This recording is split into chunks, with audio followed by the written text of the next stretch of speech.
Si Renza Bando ay sumali sa listahan ng mga manlalaro ng Gilas Pilipinas sa roster ng strong group na kinabibilangan nila RJ Abarrientos, Ange Kwame, Kefer Abena at Jordan Heading.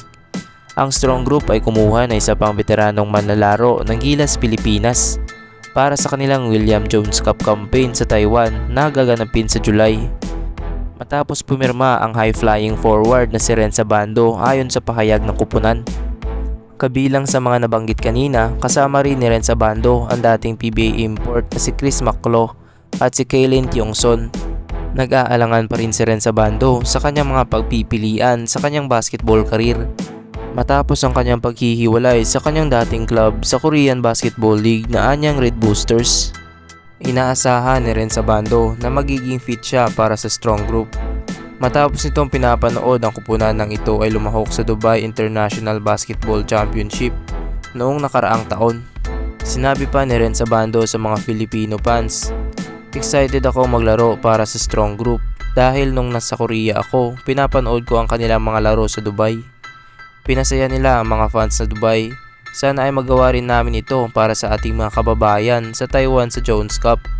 Pinuri naman ni strong group head coach Charles Chu na siyang nagpapatakbo rin ng St. Benilde Blazers sa NCAA ang pagkakataon maging coach ni Renza Bando matapos magharap sa Letran Knights noon.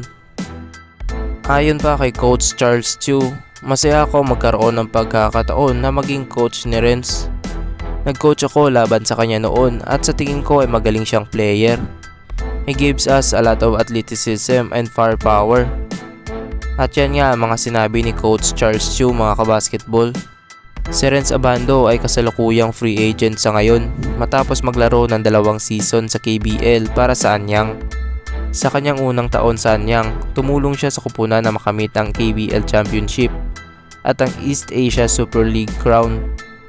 Nakumpleto niya ang kanyang pangalawang season sa KBL para sa Anyang na may average na 9.93 points, 4.3 rebounds, 1.11 assists, at 1.0 blocks. Good luck kabayan at sana marami ka pang maipapakita para sa Gilas Pilipinas. At kung nagustuhan mo ang video ito, ay mag-follow ka naman sa page at channel ko for more videos na tulad nito. At maraming salamat sa suporta.